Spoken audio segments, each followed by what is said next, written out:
magandang araw sa lahat. Hello po, welcome back to our channel, to our Mamma Mia CDO channel. And syempre, maraming salamat sa inyong pagtuloy na pagsuporta nitong ating programa. Hello po, kumusta po dyan sa bandang inyo?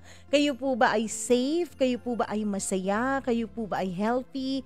Sana lahat safe, healthy at masaya. Ngayon, yun lang naman ang wish natin, hindi ba? Syempre, hindi natin ma-enjoy ang mga magagandang bagay sa buhay kung tayo ay hindi healthy, hindi tayo safe, ganun. Anyways, I want to say thank you sa lahat po ng sumusuporta sa atin. Hanggang ngayon, patuloy pa rin kayong andyan. Kahit mahigit isang taon na tayong nag-a-upload ng mga kwento, ay hindi pa rin kayo nagsasawang makinig. Maraming salamat. At syempre sa atin na ring tagapagkwento, sa mga nagtitiwala sa ating programa na talagang pinapadala pa ang mga kwento ng kanilang mga buhay dito sa ating channel. Maraming salamat po sa inyo. Sa mga hindi pa po nababasang kwento, antay-antay lang po talaga tayo dahil medyo traffic ang ating mga kwento dahil dumadami ang nagpapadala sa atin. Maraming salamat talaga sa inyong lahat. And syempre bilang thank you sa inyo, nais ko kayong batiin, hindi man lahat mababati ng isang bagsakan, pero ating susubukan. Hi naman kay Emerson Ariola, maraming salamat all the way from La Union. Hello sa'yo. John Lloyd Basilad from Tagbilaran, Bohol. Maraming thank you sa'yo. Abigail Tenorio, hello sa iyo, maraming salamat. Blasco 5044, new fan daw natin siya from US of A. Maraming thank you sa iyo. Den Cabrera, maraming salamat. Hello din kay Liana. Thank you so much sa iyong pakikinig. Si Deng pala ay dati na nating tagapakinig pero hindi pa siya nagsasubscribe hanggang sa tuluyan na nga niyang sinubscribe ang ating channel. Hello naman. Hi naman kay Arlene Ale. Maraming salamat. Gusto niya raw mag-share. Nako, umpisahan mo. Ayun, magsulat ka lang ng magsulat hanggang sa hindi mo namamalayan. Ayun, naikwento mo na pala ang buod ng buhay mo. Ganyan. Gracel Kasumpang, maraming salamat. Irene Liemet Ator Montes, thank you so much. Ayun, maraming nagtatanong dun sa Wednesday natin na story kung nasaan daw yung first part o yung part ng babae nung ex na nakatuluyan din. Hindi ko na maalala. Basta si Zia yung ating sender noon. Mary Jen Mendoza, maraming salamat. Jelay Sevilla, thank you so much sa iyo. Naku naman, hello din kay Edmond Barigtugo. Maraming salamat all the way from Toledo City, Cebu. Maraming thank you sa inyo dyan. Hi naman kay Sally Buma, kay Lady Kim. Bakit nakapicture tayo ng Wednesday dahil, Wednesday nung Tuesday? Wednesday na. Oo, nung Wednesday dahil po dahil po nakurap po yung ating video.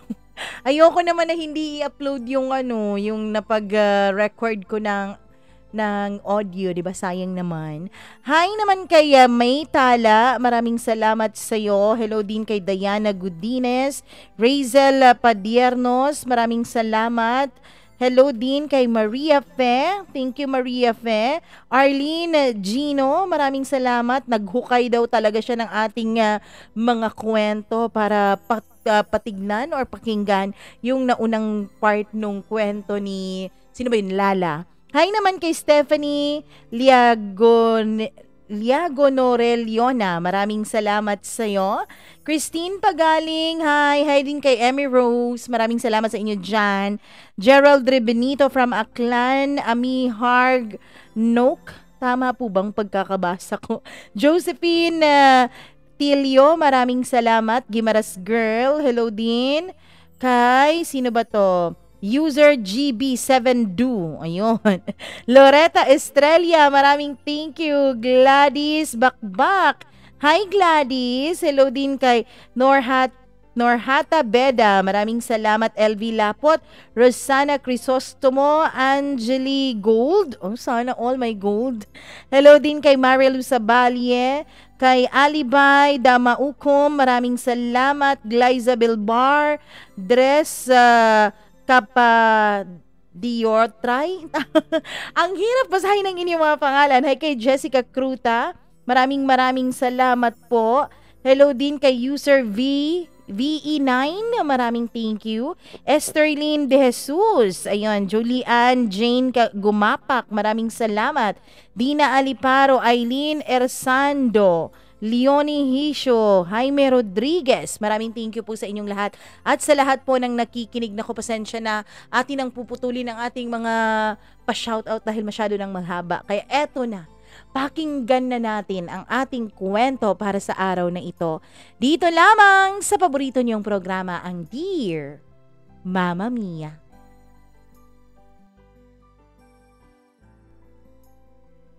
Sa sobrang galit na nararamdaman mo sa isang tao, para sa iyo ay hindi sapat ang karmang natatanggap niya. At ano ba ang gagawin mo kung para sa iyo ay dapat sobra pa ang pinagdadaanan niya? Ilalagay mo ba ang pagpaparusa sa iyong sariling mga kamay o hahayaan mong tadhana ang sa kanya'y tuluyang gumupo at magpahirap? Dear Mama Mia, magandang araw po sa inyong lahat. Unang-una ay nagpapasalamat ako dahil alam kong pipiliin niyo ang kwento ko para i-ere sa inyong programa. Mama Mia, marami na po akong napakinggan na medyo may pagkakapareho sa aking kwento. Kaya lang itong kwento ko, Mama Mia, ay may kaakibat na paghihiganti. Hindi ko alam kung reasonable ba ang paghihiganti ko. Hindi ko alam kung mas kakampihan niyo ba ang oppressor ko kaysa sa akin. Hindi ko alam, Mama Mia, kung hanggang sa huling bahagi ng kwento ko ay biktima pa rin ang tingin ninyo sa akin. Mama Mia, nagpapasalamat po ako sa iyo dahil isa ka po sa mga naging inspirasyon ko para maisulat ko itong kwento ko. Ang totoo niyan, matagal-tagal na akong nakikinig sa inyo. Noong nakaraang taon, nung umpisahan ko pong pakinggan ng mga kwentong iyong itinatampok dito sa iyong channel. At sa mga kwento po na yun, Mama Mia, humuhugot ako ng lakas ng loob para magkwento rin ng sarili kong mga karanasan. Hindi ko alam kung tama ba ang pagkakakwento ko. Pero sana po mabigyan niyo ito ng pagkakataon. Itago niyo na lamang ako sa pangalang Sofia. Itatago po natin ang pangalan ko, pati na rin ang pangalan ng mga taong involved dito dahil hindi po kaaya-aya ang mga naging karanasan ko sa buhay. Ang totoo niyan, nagko-contemplate talaga ako, Mama Mia, kung dapat ko bang sabihin o banggitin dito ang tunay na pangalan ng taong demonyong sumira ng buhay ko. Mama Mia, katulad ng karamihan, uumpisahan ko ang aking kwento nung aking kabataan. 3 po kaming magkakapatid. Ako ang panganay at nag-iisang babae. Yung 2 sumunod sa akin ay kambal, Mama Mia. Medyo okay naman ang buhay nung una. Housewife ang aking ina, samantalang ang ama ko naman ay nagtatrabaho para sa buong pamilya. Pero nagbago ang lahat nung ako ay 8 years old pa lamang. Natatandaan ko pa hanggang ngayon kung paano gumuho ang buhay namin nung malaman ng mama ko na inatake sa sakit sa puso ang papa ko sa kanyang trabaho. Namatay ito agad, Mama Mia. Walang pang-oospital na nangyari dahil nung tinawagan ng mama ko kinahapunan matapos pumasok ang papa ko sa trabaho ay agad na itong umiyak at halos himatayin. Buti na lang talaga at nandun noon ang kapatid ng mama ko sa aming bahay at bumibisita. Kung hindi ay hindi ko malaman kung ano ang gagawin ko sa aking ina. Ang mga kapatid ko noon ay 5 years old pa lang. Ako ay 8 years old, kaya ano bang alam namin sa buhay? Hindi ko alam kung anong ikinaiyak ng mama ko. Hanggang sa pumunta siya ng ospital kasama ang kanyang isang kapatid, samantalang dumating naman ang lola namin para kami ay bantayan. Ang sumunod na alaalang naiukit sa aking isipan, Mama Mia, ay dun na sa mismong burol ng aking ama. Nakakaintindi na naman ako noon, Mama Mia. Naiintindihan ko na ang mga nangyayari. Alam ko na ang konsepto ng kamatayan. Alam ko na kapag namatay ang tao ay hindi na ito babalik pa. Iyak ako ng iyak noon. Samantalang ang mga kapatid ko, ang akala nila ay natutulog lamang ang aming ama. Hanggang sa mailibing si Papa. Nung mailibing siya, pakiramdam ko ay nasamang nailibing doon ang masigla at masiyahin naming ina. Pagkatapos kasi ng libing, ay umuwi kami ng bahay. Sumama naman sa amin ang kapatid ng nanay ko.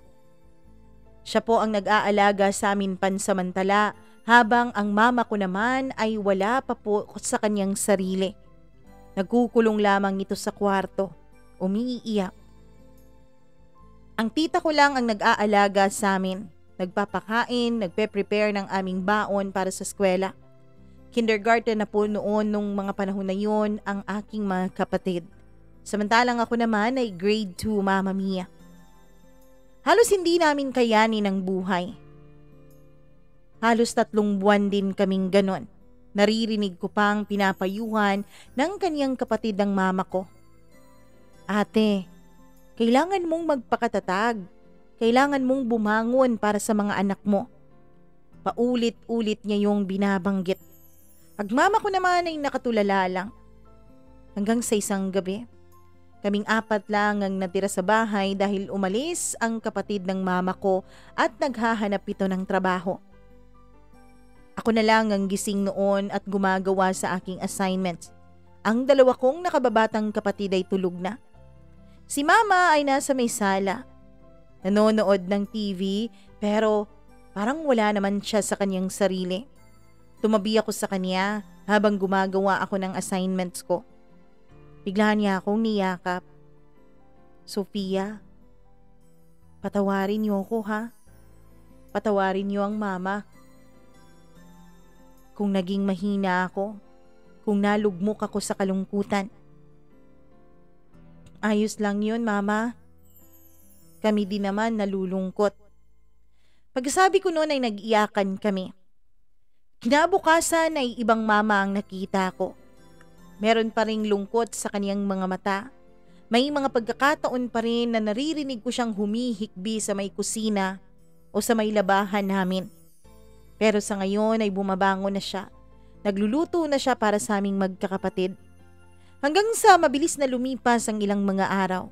Isang araw ay sinabi niya sa akin na maghahanap daw siya ng trabaho dahil paubos na ang perang naiwan sa amin ng papa ko. Nakahanap naman ng trabaho ang mama. Hindi ko alam noon ang konsepto ng malaking sweldo sa hindi, Mama Mia.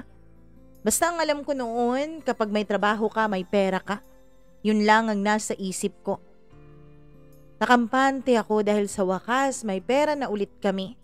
Sa wakas, hindi na ulit kami magkakasya sa maliit naming mga ulam. Hindi kasi kami sanay sa ganun, Mama Mia. Kahit naman papaano nung nabubuhay ang papa ko ay masarap naman ang aming mga ulam at hindi naman kami kinukulang sa pagkain at sa aming mga pangangailangan. Pero dahil nga ilang buwang nalugmok ang mama ko simula nung mamatay si papa ay medyo naghigpit kami noon ng sinturon. Kaya tuwang-tuwa ako nung malaman kong may trabaho na ang mama ko. Kaso lang, Mama Mia, hindi din naman nagtagal ang kasiyahan na yon. Lalo pa nung isang araw ay naabutan ko ang mama ko na nagliligpit ng mga gamit namin. Nilalagay niya yon sa mga kahon. Yung iba naman ay sa maleta. Akala ko noon ay magbabakasyon kami kaya tinanong ko ang mama ko. Hanggang sa sinabi niya sa akin na lilipat na raw kami ng tirahan dahil naibenta na yung bahay na tinitirhan namin. Po? Pero mama, nandito po ang mga alaala ni Papa, sabi ko. Wala na tayong magagawa dyan, Sofia. Kailangan nating mabuhay. Hindi sapat ang sahod ko. Tapos nawalan pa ako ng trabaho kaya eto na lang talaga ang tanging alam na paraan ko. Huwag ka nang umangal dyan at tulungan mo na lang ako dahil wala ka nang magagawa. Nabenta na tong bahay na to. Lumipat kami sa isang mas maliit na apartment. Mama Mia, iisang kwarto lang po meron ang apartment na yon. Nagsisiksikan kaming apat sa iisang kwarto. Ang mama ko dahil wala ng trabaho ay siya na rin ang naging bahala sa amin. Sa mga unang buwan ay sumasapat naman ang pera. Siguro nga mula yun sa pinagbentahan ng bahay. Hanggang sa isang araw, Mama Mia, nagulat ako nung umuwi ang mama ko na may kasamang isang lalaki. "Oh, mga anak, magmano kayo sa Tito Marjon nyo?" "Tito? Kapatid niyo po ba siya?" tanong ko. Ang alam ko lang kasi noon, Mama Mia, kapag tito o tita ang tawag mo sa isang tao ay kapatid ito ng either mama mo o papa mo. Hindi ko siya kapatid, kaibigan ko siya. Nagpakilala sa amin si Tito Marjon at saka binigyan kami ng mga laruan. Natuwa naman ang mga kapatid ko pero ako ay hindi. Kakaiba ang pakiramdam ko sa kanya, Mama Mia. Kakaiba ang nararamdaman ko. Parang nandito siya para palitan ng papa ko. Alam ko na kasi noon ang konsepto ng pagkakaroon ng nobyo. Pero kahit na gano'n ay hindi ko naman siya binastos. Nagmano naman ako sa kanya tulad ng sabi ni Mama. Pagkatapos noon ay pumunta na ako ng kwarto at gumawa ng aking mga assignments. Ilang sandali pa ay pumasok si Mama.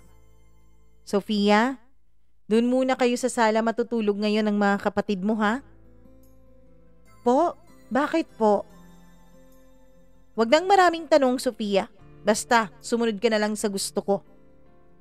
Wala akong nagawa kundi kunin ang mga banig, unan at kumot namin. Inilatag ko yon sa may sala. Pagkatapos noon ay pinahiga ko na ang mga kapatid ko. "O sige na, matulog na kayo. Tapos ka na ba sa assignment mo, Sofia?" "Opo, Mama." Pagkatapos kong sabihin yun ay pumasok na sa kwarto si Mama at sumunod din si Tito Marjon. Mama Mia, nagagalit ako noon na hindi ko maintindihan. Inis na inis ako sa nanay ko. Bakit may pinapapasok siyang ibang lalaki sa kwarto niya? Tapos silang dalawa lang doon sa loob. Pero hinayaan ko na lang. Wala naman akong magagawa eh. Diba, ganun naman talaga kapag anak ka. Wala kang magagawa kundi sumunod na lang sa gusto ng mga nakakatanda. Kaya ayon, natulog na lang ako. Although Mama Mia, may mga ingay akong naririnig sa loob ng kwarto ay pilit kong binabaliwala yun. Tinakpan ko na lang ang tenga ko ng unan ko. Pagkatapos ay pinilit ang sarili kong makatulog. At simula nga sa araw na yon ay palaging nandun na sa bahay namin si Tito Marjon. Simula sa araw na yon ay palagi na niya kaming binibisita.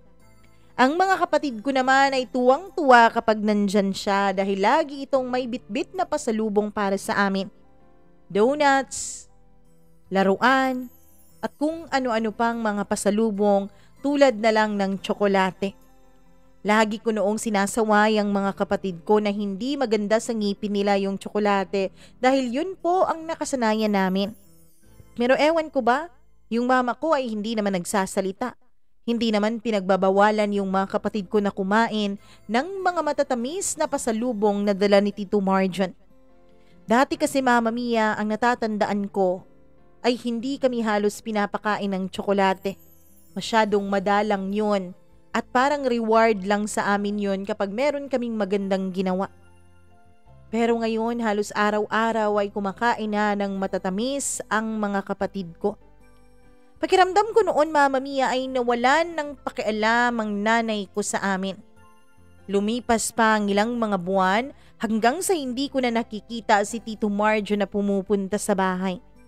Nakahinga ako ng maluwag noon. Siguro tapos na ang bangungot ko. Pero isang gabi ay naririnig ko na lang na umiiyak sa may kama si Mama. Katabi niya kasi sa kama simula nung hindi na pumupunta sa amin si Tito Marjon ang dalawa kong kapatid na lalaki. Samantalang ako ay sa sahig po naglalatag ng kutsyon. Naririnig ko siyang umiiyak at hindi ko na alam kung anong oras na yon.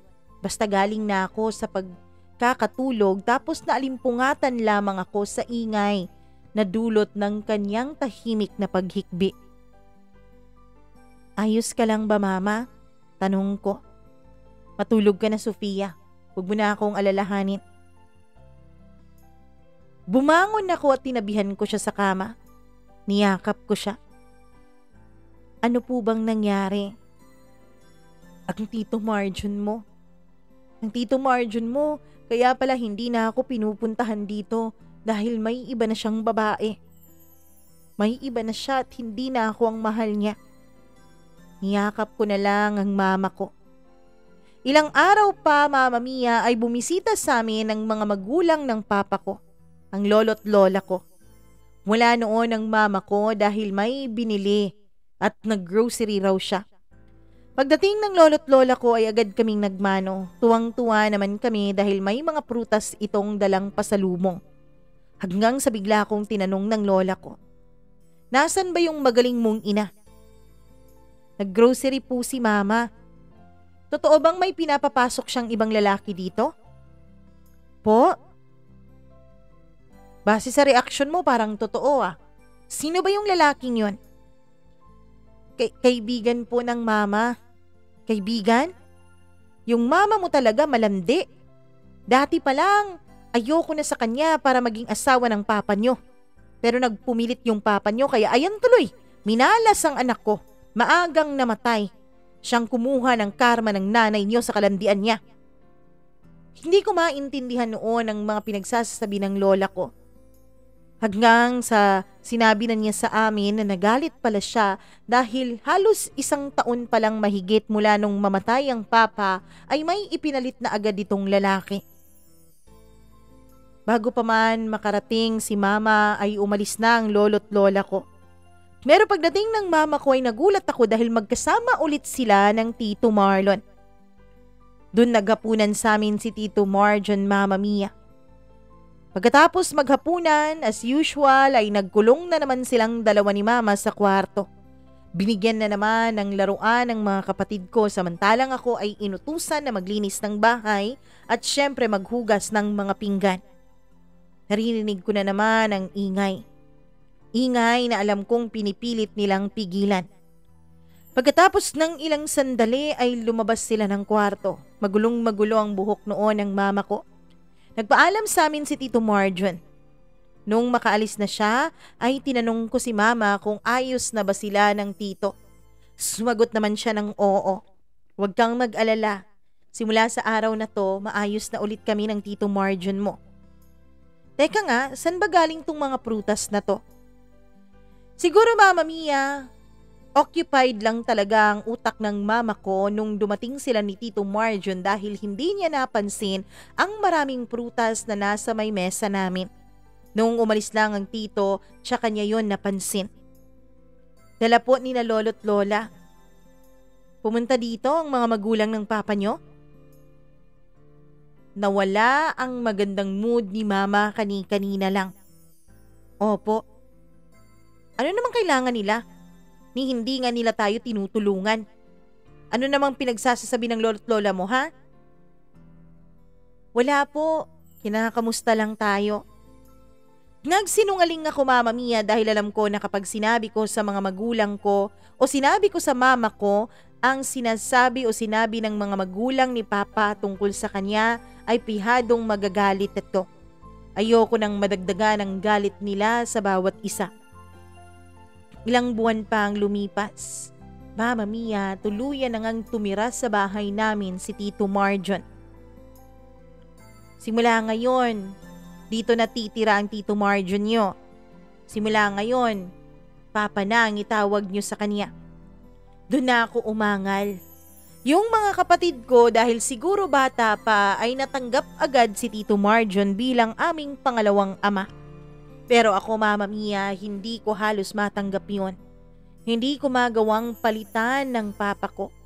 Hindi ko gustong unti-unting binubura ng mama ko ang mga memorya ng papa namin sa aming magkakapatid.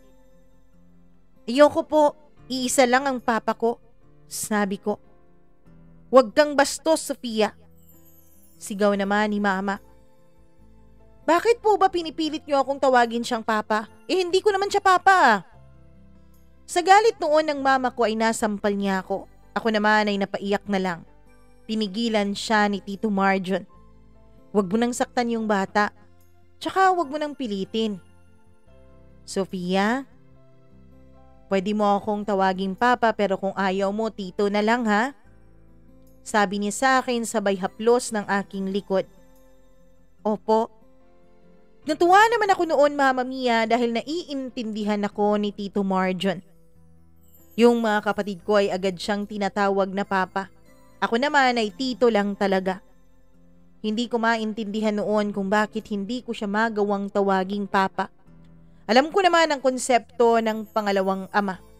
Nung malaman nga ng mga kaklase ko na meron na akong stepfather, ay tinutukso nila ako. Sabi nila, baka evil daw yun kasi gano'n naman talaga ang mga step-parents. Kapag stepmother, di ba yun ang nakikita natin sa mga pelikula, sa mga Disney movies, na ang mga stepmother ay mga masasama.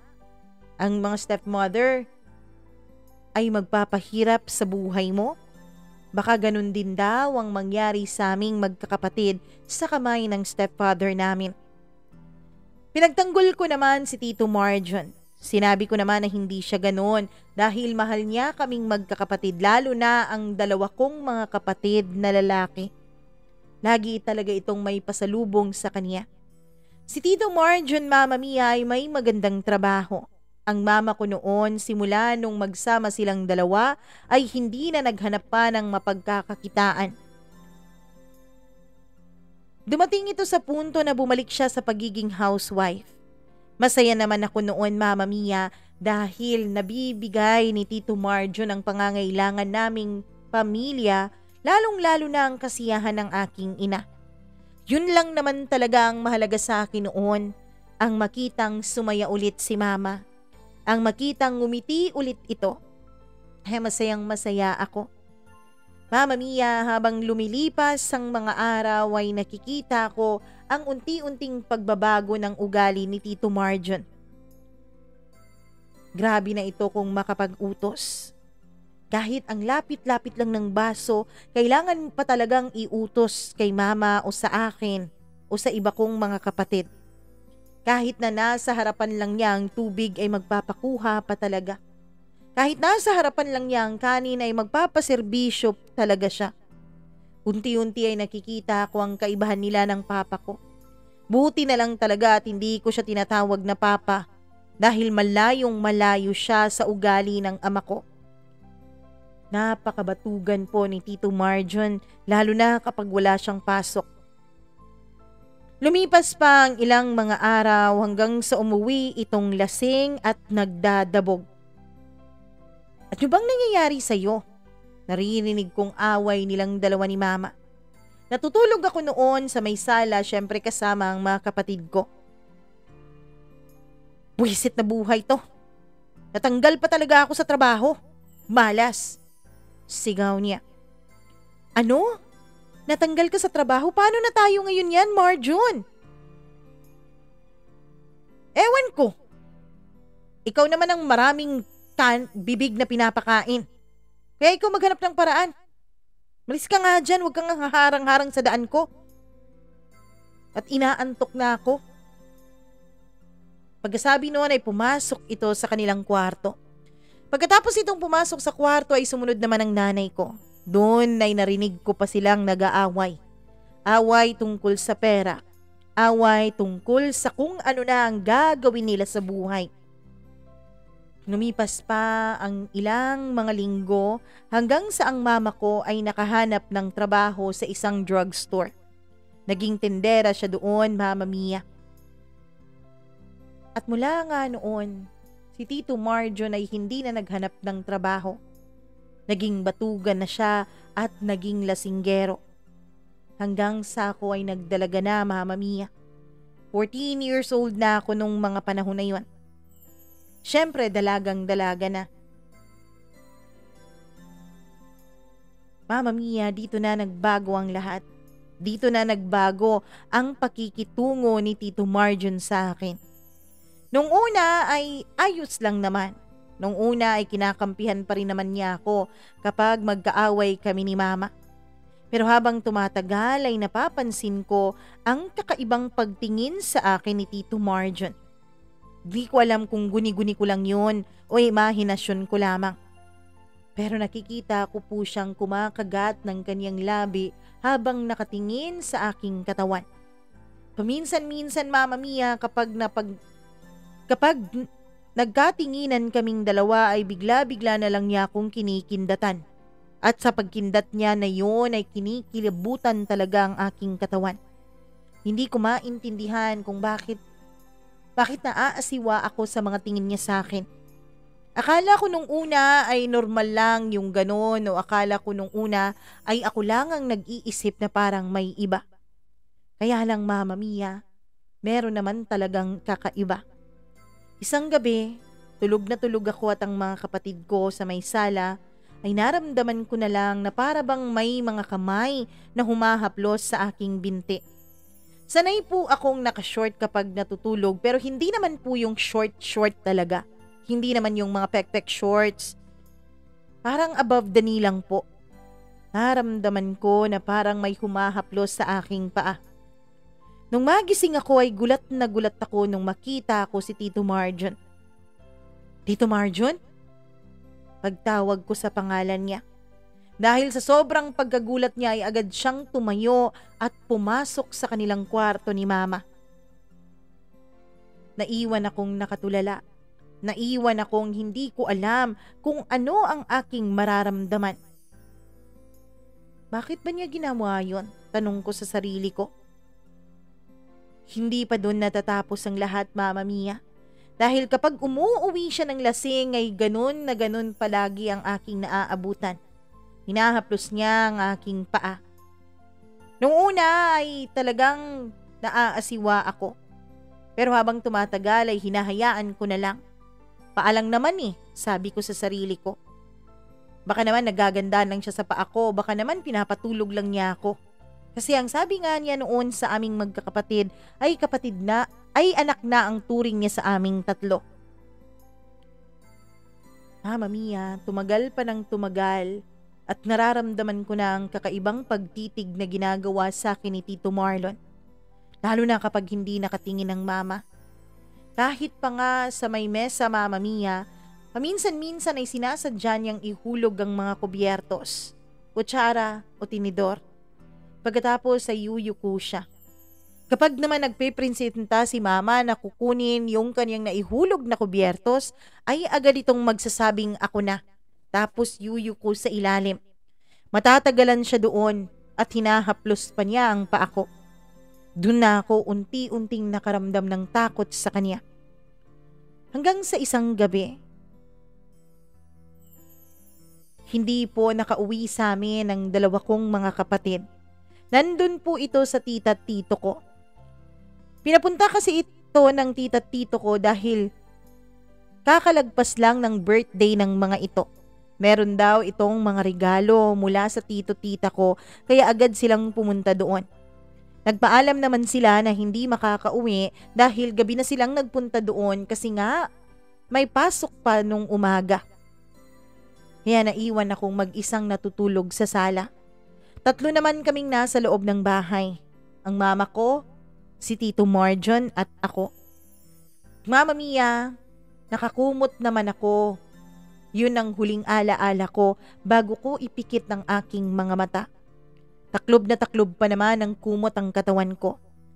Kaya lang nagising na lang ako nung wala ng kumot sa aking katawan.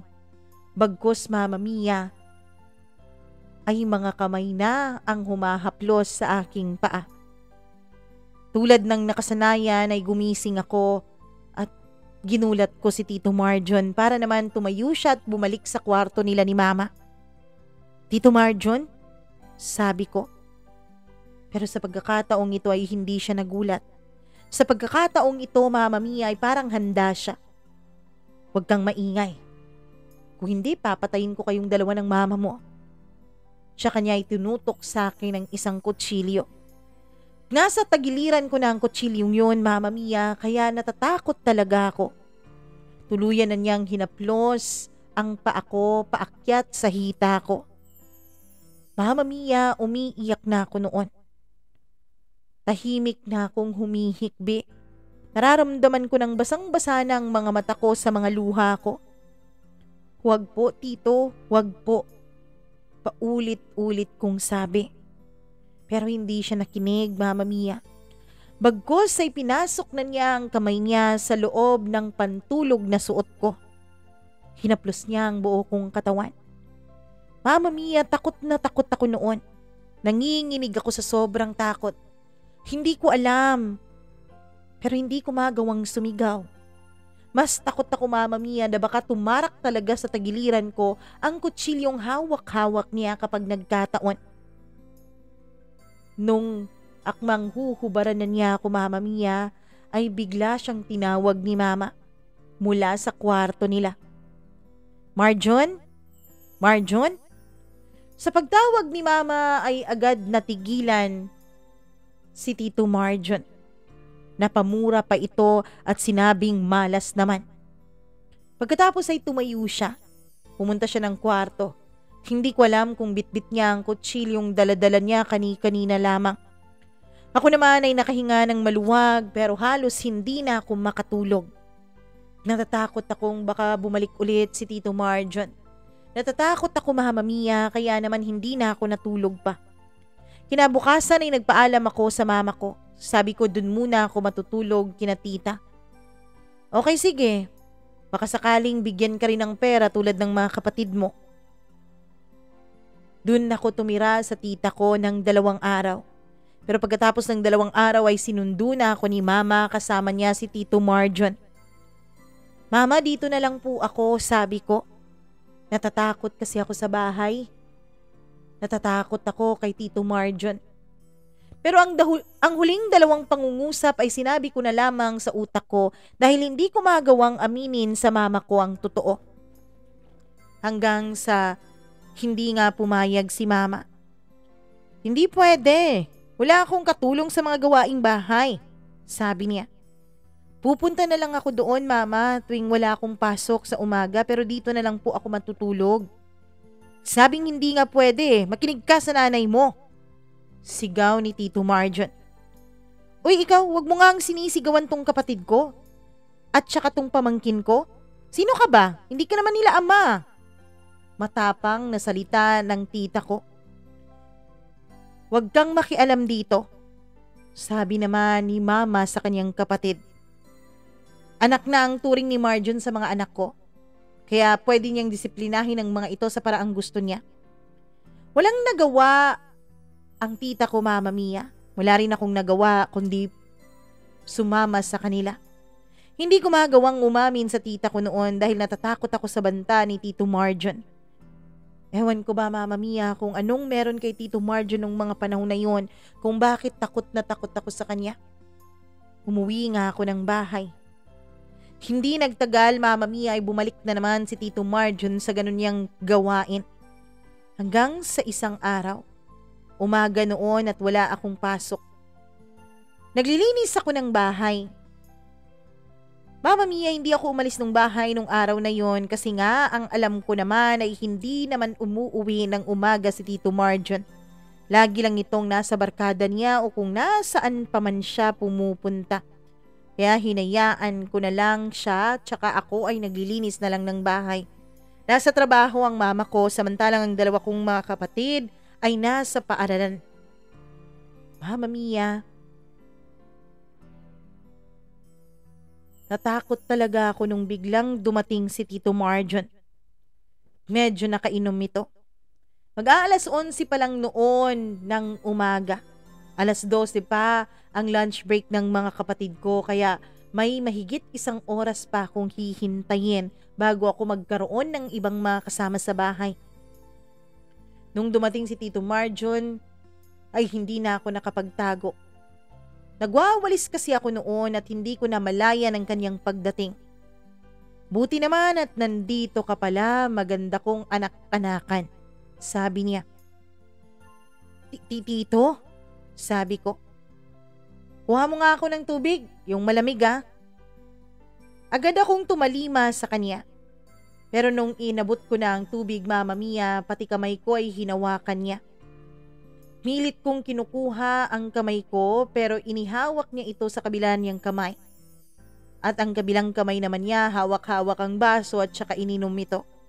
Pagkatapos niyang inumin ang tubig na laman ng baso ay nilapag niya ito sa may upuan. Habang ang kabilang braso ko ay hawak pa rin ang kanyang kabilang kamay. Tito, bitawan niyo po ako, sabi ko. Ngayon pa ba kita bibitawan? Ngayon pa bang tayong dalawa na lang? Tito, please, bitawan niyo po ako. Paulit-ulit kong pakiusap sa kanya. Pero hindi siya pumayag, Mama Mia. Hinawakan niya ng mahigpit ang kamay ko at saka hinila niya ako papunta sa kanya. Sa sobrang lakas niya ay halos mamudmud na ang mukha ko sa kanyang dibdib. At ako naman, Mama Mia, ay napakandong sa kanya. Tatayo na sana talaga ako pero bigla niyang hinawakan ang aking bewang. Malakas siya, Mama Mia. Ano bang laban ng isang 15 years old na katulad ko? Hanggang sa siniil na niya ako ng halik.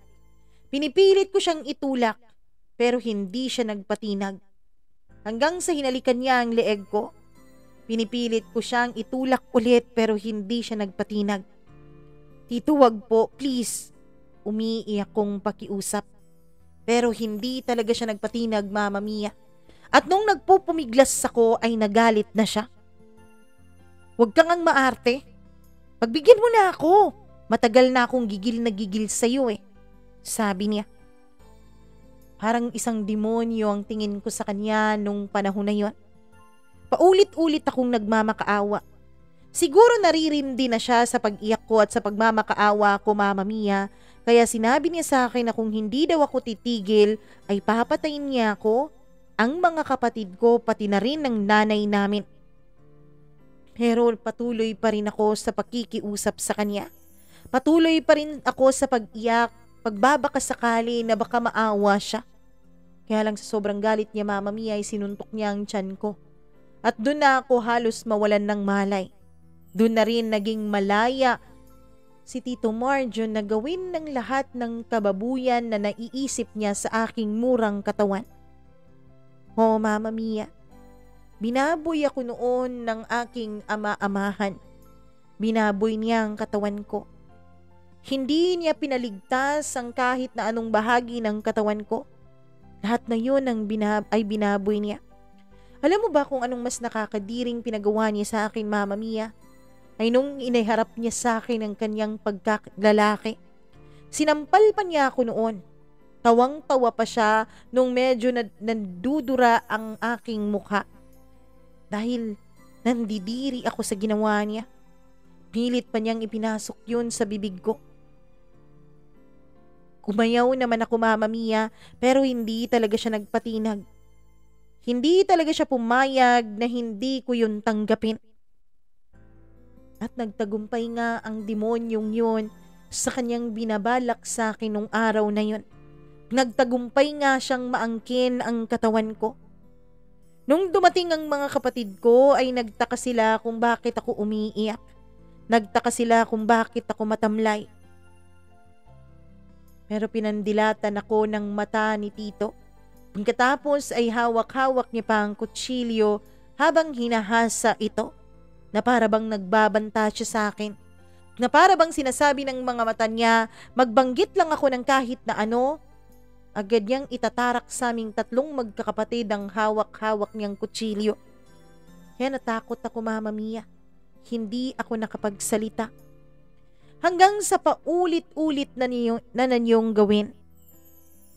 May paminsan-minsan pa, Mama Mia, na kahit gabi, kahit kumpleto kaming pamilya sa loob ng maliit na apartment na yon, kahit yung mama ko ay nasa kwarto at ang mga kapatid ko ay natutulog, ay ginigising ako ni Tito.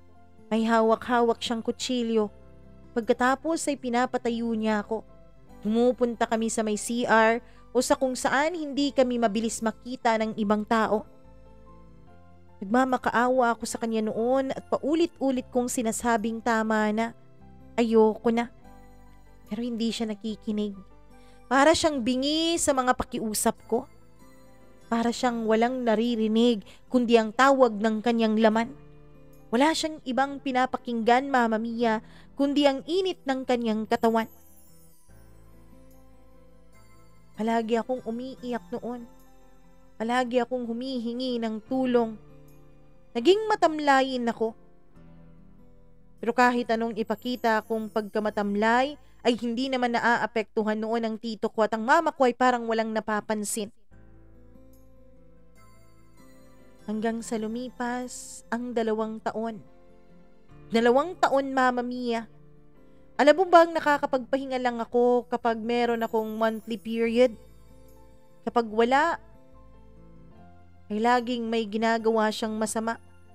At tuluyan na nga siyang may ginagawang masama sa akin nung ang tita ko na siyang lagi kong takbuhan ay umalis na at nag-migrate na sila. Ako naman noon ay walang cellphone kaya hindi ko alam kung paano ko kontakin ang tita ko. Hanggang sa isang paraan ang naisip ko, Mama Mia. Isang paraan para makaalis ako sa malaimpyernong bahay na yon. Isang paraan para makaiwas ako sa demonyong paulit-ulit na gumagamit ng katawan ko. Mag-aasawa ako. Mag-aasawa ako ng maaga. Dahil kapag nag-asawa na ako, makakaalis na ako sa bahay na yon. Kaya 17 pa lamang, Mama Mia, ay nag-boyfriend na agad ako. At nung nagkaroon ako ng boyfriend ay agad kong binigay ang sarili ko sa kanya. Pero hindi naging madali yun sa akin, Mama Mia. Dahil nung hinawakan na niya ako, nung hinahaplos niya ako, ay bumabalik sa isipan ko ang kababuyan na ginawa sa akin ni Tito Marjon. Pero tiniis ko yun, Mama Mia. Tiniis ko. Dahil ang gusto ko ay magpabuntis sa boyfriend ko. Ang gusto ko ay umalis sa nakakadiring lugar na yon, sa impyernong apartment namin. Hanggang sa nabuntis nga ako sa edad na 17. Magde-18 pa lamang ako noon. Nung sinabi ko sa mama kong buntis ako ay gulat na gulat ang Tito Marjon. Inisip niya sigurong sa kanya yun, Mama Mia. Inisip niya sigurong siya ang ama ng pinagbubuntis ko at nakita ko ang kaba sa kanyang mukha. Sinong ama ng dinadala mo, ha? Napakalandi mong bata ka, ang bata-bata mo pa. Paulit-ulit na sabi ni Mama. Pero wala akong naging pakialam sa mga masasakit na salitang nanggaling sa bibig niya. Mas masakit pa doon at mas masahol pa doon ang kahalayang ginawa sa akin ng asa-asawahan niya.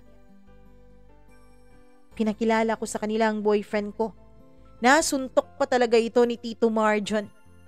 Mama Mia, buti na lang talaga ang boyfriend ko ay hindi naging mahalaga sa kanya na hindi na ako berhen nung ako ay kanyang angkinin. At buti na lang talaga hindi naman niya tinalikuran ang responsibilidad niya sa akin nung sinabi kong buntis ako. Mama Mia, hindi pumayag si Tito Marjon na magpakasal ako. Na umalis ako sa bahay. Hindi siya pumayag pero nagmatigas ako. Sasama na ako kay Noel. Sasama ako sa boyfriend ko dahil siya ang ama ng pinagbubuntis ko. Galit na galit noon si Tito Marjon. Pero sa huli ay wala siyang nagawa dahil pinuntahan kami ng mga magulang ni Noel. Plinano ko na talaga ang lahat ng yun, Mama Mia, dahil naisip ko nang hindi talaga papayag si Mama at si Tito Marjon na hindi ako umuwi pa rin sa bahay. Buti na lang talaga at malaking lalaki ang papa ni Noel. Kaya natakot din noon si Tito Marjon, Mama Mia. Natakot din siya sa papa ni Noel dahil nung makita ng papa ni Noel na kinukwelyuhan ni Tito Marjon ang anak niya ay sinugod niya ito at pinagbantaan. Kaya walang nagawa si Tito Marjon at si Mama kundi ang payagan akong sumama sa bahay ni Noel. Mama Mia, iniimpake ko pa lamang ang mga gamit ko ay nakaramdam na ako ng kalayaan. Sa wakas makakalaya na ako.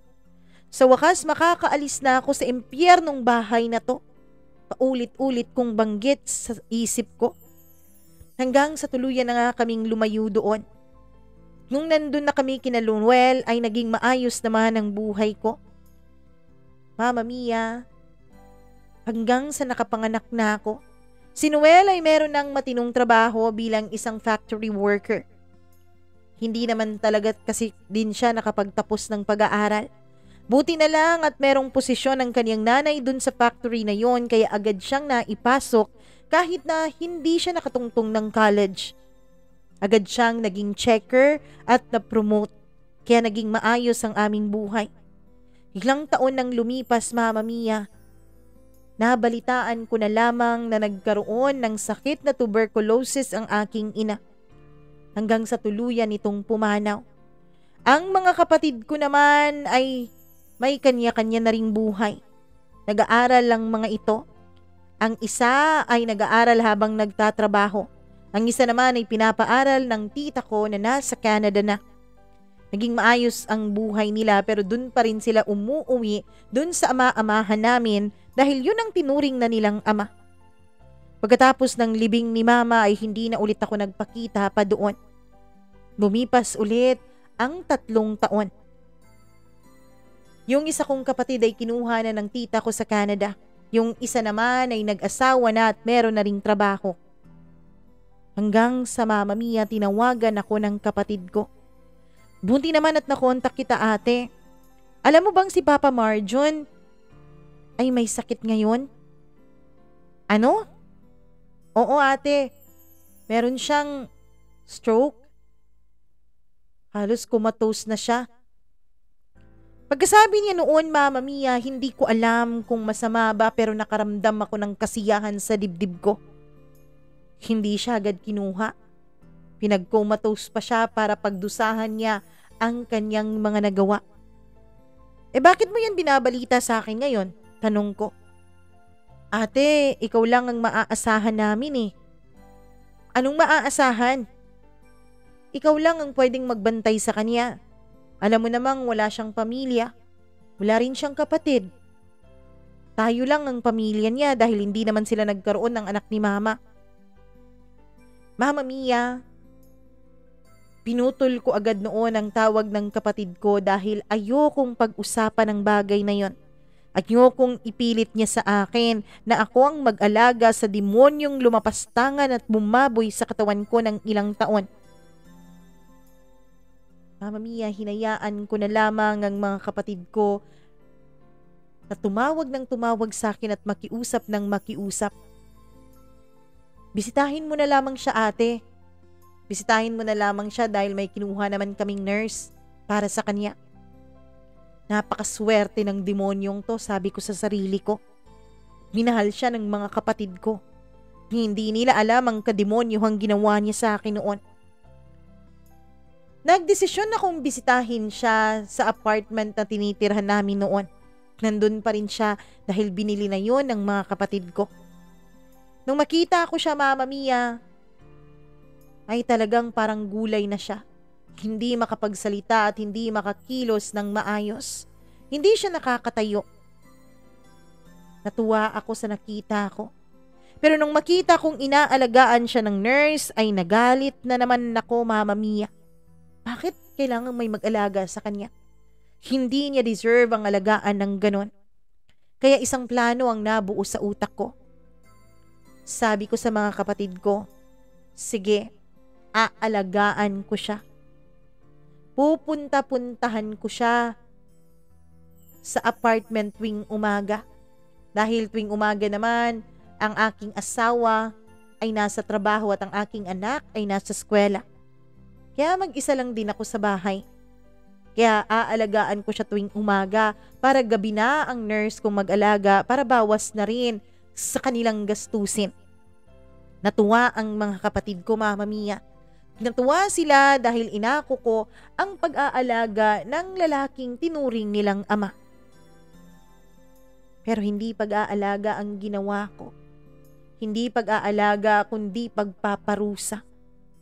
Ewan ko ba, pero pakiramdam ko ay hindi sapat na kaparusahan ang pagiging lantang gulay niya sa lahat ng kademonyohang ginawa niya sa akin. Gusto kong ibalik ang ginawa niya sa akin. Gusto kong ibalik lahat ng paghihirap na pinaranas niya sa akin noon. Kaya sa unang araw, Mama Mia, sa unang araw ng pag-aalaga ko sa kanya dahil kami lang dalawa ay hindi ko siya pinakain. Matapos ang ilang oras ay parang ngumangawa siya na hindi ko maintindihan. Ano bang sinasabi mo dyan? Wala akong maintindihan dyan sa sinasabi mo. Ayusin mo nga yung pagsasalita mo. Sabi ko. Puro mura ang binigay ko sa kanya. Puro pasigaw na salita. Mama Mia, meron siyang gustong sabihin pero hindi niya masabi sa akin. Hanggang sa maamoy ko na lang ang kanyang ibig sabihin. Nagda-diaper na kasi siya noon. Kaya alam kong dumumi siya sa kanyang diaper. Nakakadiri ka, talagang demonyo ka. Paulit-ulit kong sabi. Umiiyak siya noon na siguro gusto niyang tanggalin ko ang dumi sa kanyang katawan. Kaya tinanggal ko ang diaper na suot niya. Halos masuka ako noon, Mama Mia. Nag-double mask pa talaga ako, pero alam niyo ba kung anong ginawa ko? Hinaplos ko sa mukha niya ang duming nasa diaper niya. Yan ang bagay sa'yo. Bagay sa'yo yan kasi kasing dumi mo yung dumi mo. Kasing dumi ng budhi mo. Mas mabaho pa nga siguro yung budhi mo dyan eh. Pinipilit niyang tanggalin ang kanyang mukha sa pagkakadikit doon sa diaper, Mama Mia. Habang ako ay tuwang-tuwa na nakikita ko ang paghihirap niya. Hindi lang yun ang ginagawa ko. Hinahayaan ko siyang hindi kumain. Kapag pinapakain ko siya, Mama Mia, ay pinapakita ko sa kanyang dinuduruan ko ang pagkain niya. Pinapakita ko sa kanyang kung ano-ano ang nilalagay ko doon. Mga marurumi. Ayaw mong kumain? Dahil madumi? Di wag kang kumain, mamatay ka sa gutom. Sabi ko. Paulit-ulit ko siyang ginaganon. Araw-araw na ginawa ng Diyos, araw-araw na pumupunta ako doon, Mama Mia, ay pinapakita ko sa kanya ang galit ko. Pinaparamdam ko sa kanya. Kapag umiiyak na siya, Mama Mia, kapag nakikita kong lumuluha na siya ay tumatawa ako. Iiyak-iyak ka dyan? Bakit, masakit ba? Masakit ba na wala kang kalaban-laban? Masakit ba na ginagawa sa'yo yung ganito? Nagmamakaawa ka pero walang naririnig sa'yo ang taong pinagmamakaawawaan mo? Ganyan ang nararamdaman ko tuwing ginagawa mo sa akin yan noon. Tuwing binababoy mo ang katawan ko. Paulit-ulit kong sabi. Mama Mia, ilang araw pa na gano'n ang ginagawa ko. Halos mag-iisang buwan na noon, Mama Mia, na ginagawa ko yun sa kanya. Nagugulat naman ang nurse kapag pumapalit na ito sa akin tuwing 6:00 ng gabi.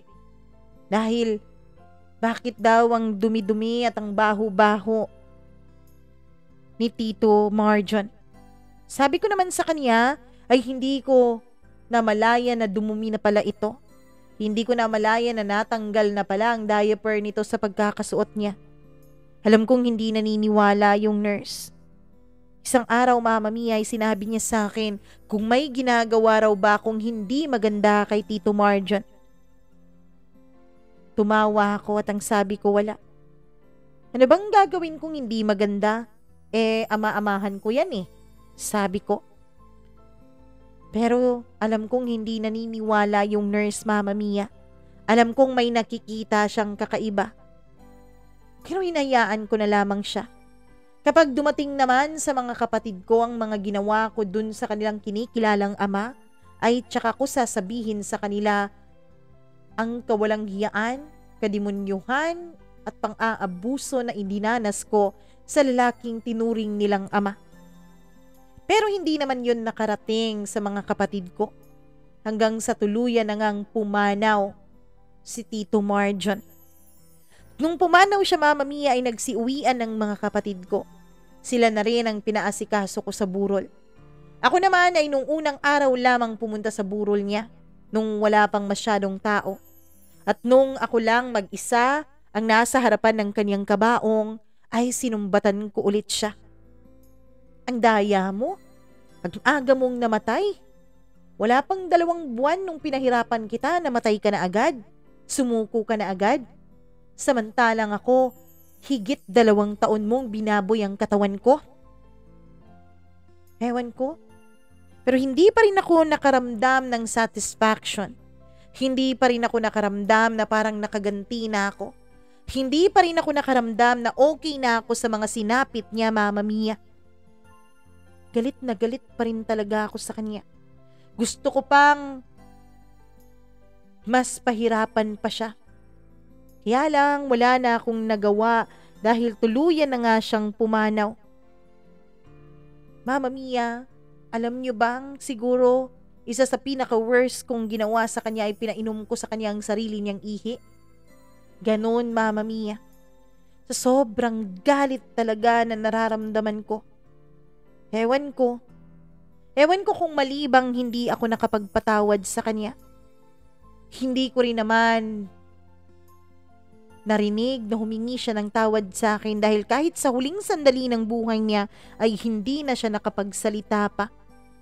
Ang tanging alam ko lamang, Mama Mia, ay nasasaktan siya sa mga ginawa ko dahil nakikita kong umiiyak siya sa bawat araw na pinapahirapan ko siya. Nagulat pa talaga ang mga kapatid ko nung hindi ako pumunta sa ikalawa, ikatlo, o ika-4 na araw ng burol niya hanggang sa mailibing siya. Mama Mia, ang dami ko na lang naging palusot noon. Sinabi kong busy ako. Sinabi kong may gagawin ako. Nagsakit-sakitan pa talaga ako para hindi nila ako piliting pumunta doon. Hanggang sa mapansinan ng asawa ko ang pag-iwas ko sa pagpunta sa burol ni Tito Marjon. Mama Mia, sinalat niya kasi noon ang noo ko, pati na rin ang leeg ko. Kinunan niya rin ako ng temperature pero wala namang abnormal sa katawan ko. Ayos ka naman ah. Teka nga, sabihin mo nga sa akin. Sabihin mo nga sa akin, mahal. Ikaw ba talaga ayaw mo lang pumunta doon sa burol ng tiyuhin mo?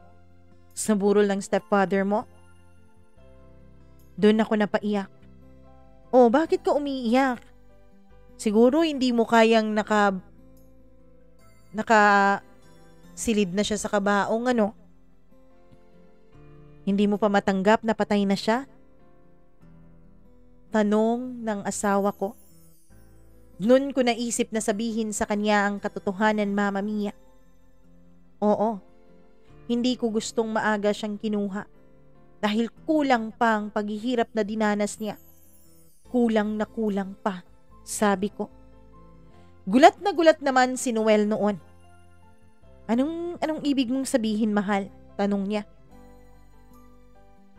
Alam mo bang sinadya kong magpabuntis sa'yo? Patawarin mo ako, ha?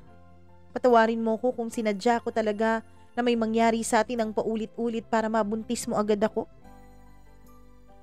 Bakit? Yung walang hiya kong stepfather? Yung walang hiya kong amain? Paulit-ulit akong binaboy. Paulit-ulit niyang ginamit ang katawan ko. Gulat naman si Noel. Mama Mia, sa takot kong baka isipin ni Noel na hindi niya anak yung anak namin, ay inexplain ko sa kanya ang lahat. Sinabi kong hindi naman nakakabuntis si Tito Marjon dahil hindi nga niya nabuntis ang nanay ko dahil may pagkabaog ito. Hindi nga naniniwala noon si Tito Marjon na baog siya. Pero yun ang sinabi sa kanila ng doktor. Hindi siya naniniwala hanggang sa tuluyan nga siyang hindi nagkaroon ng anak. Pero siguro naman hindi iisipin ng asawa ko na hindi ni anak ang anak namin dahil kamukhang-kamukha niya ito. Mahal na mahal nga ito ng mga biyanan ko dahil pakiramdam nila ay anak nila kasi kamukhang-kamukha ng kanilang anak. Mama Mia, habang nagkukwento ako sa asawa ko tungkol sa kababuyan na dinanas ko sa kamay ng stepfather ko ay wala siyang ibang ginawa kundi yakapin ako. Paulit-ulit siyang humingi ng tawad dahil hindi niya alam na sa ilang taon naming pagsasama ay may dala-dala pala ako sa puso ko. Parang naibsan naman ang sakit na nararamdaman ko, Mama Mia, nung masabi ko na lahat sa asawa ko ang tungkol sa mga pinagdaanan kong kademonyuhan sa kamay ng amain ko. Pagkatapos kong magkwento sa kanya ay umiyak ako ng umiyak at niyakap niya lang ako. Hindi na niya ako pinilit na pumunta pa doon sa burol pati na rin sa libing. Siya na rin ang kusang gumawa ng paraan at excuse doon sa mga kapatid ko para hindi ako makapunta sa kanya.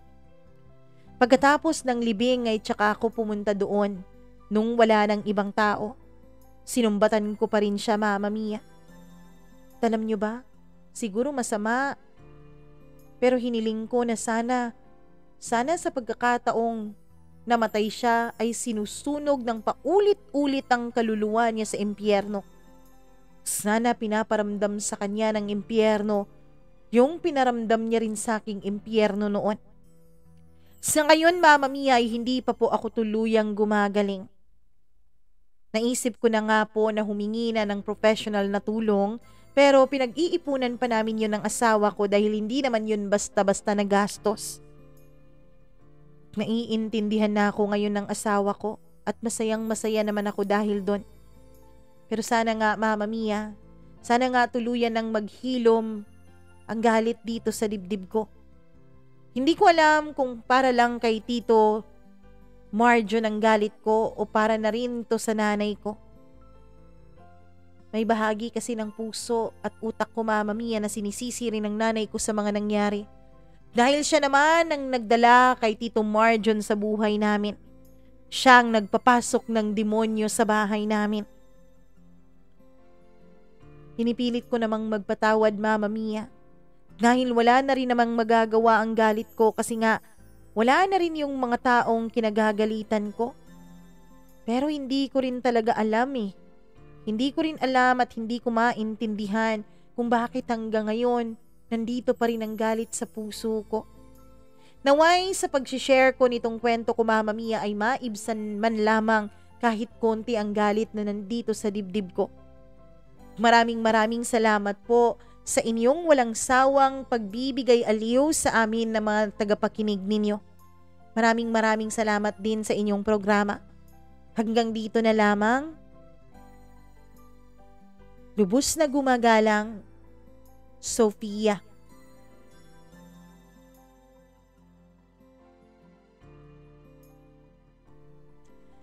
Hello, Sophia. Alam kong hindi madali ang mga pinagdaanan mo. Hindi kita pipiliting magpatawad. Hindi ko sasabihin sa'yo na ang pagpapatawad ay siyang pinakamataas na form ng pagmamahal. Dahil parang hindi naman karapat dapat mahalin yung amain mo. Ang gusto ko lang na sabihin sa'yo ay palayain mo ang sarili mo. Dahil sa ngayon, ikaw pa rin ang nasasaktan. Sa ngayon, patuloy ka pa rin pinahihirapan ng amain mo kahit na nasa kabilang buhay na siya.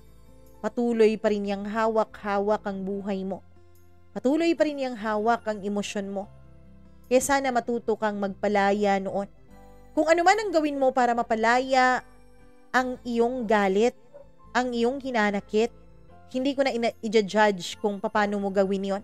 Dahil may kanya-kanya naman tayong pacing, may kanya-kanya tayong paraan, at syempre may kanya-kanya tayong paniniwala kung paano ba talagang mag-move on. Dasal ko na lamang na sana makapag-move on ka na. Kung itatanong mo sa akin kung tama ba yung ginawa mo nung pinahirapan mo ang amain mo, hindi ko rin alam. Hindi ko alam dahil kapag iniisip kong ako ang nasa katayuan mo, malamang gagawin ko rin yung mga ginawa mo. Hindi ko ini-invalidate yung galit, sakit at puot na nararamdaman mo dahil hindi ko naman naranasan yon. Kaya wala akong alam sa ganon. Ang dasal ko na lamang talaga ay tuluyan ka ng makalaya mula sa galit na nasa puso mo. Maraming salamat sa pag-share mo ng iyong kwento. Alam ko meron kang mga na-inspire na iba at meron na ring magkukwento na iba tungkol sa kanilang mga naging karanasan. Kung ikaw rin na nakikinig ngayon, paki-share at paki-like naman itong video ni Sofia dahil alam ko somehow, somewhere, sa iyong news feeds, sa iyong mga kaibigan, mga kakilala, meron at merong makaka-relate nito. Sa lahat po ng mga mapang-abusong tao na andito ngayon sa ating video at nakikinig, naway maging daan ito para makonsensya kayo sa pambababoy ng iba. Maraming salamat. Please do like and share this page or this channel. I-click nyo na rin ang ating subscribe button and syempre ang notification bell para updated kayo palagi sa tuwing meron tayong i-upload na kwento. Kung may sarili ka ring kwento, please email that to me, mamamiacdo0317@gmail.com. Huwag kalimutan na i-follow ang ating mga social media accounts, Instagram, Facebook, and syempre TikTok at Mamma Mia CDO. Maraming salamat po at magandang araw sa inyong lahat.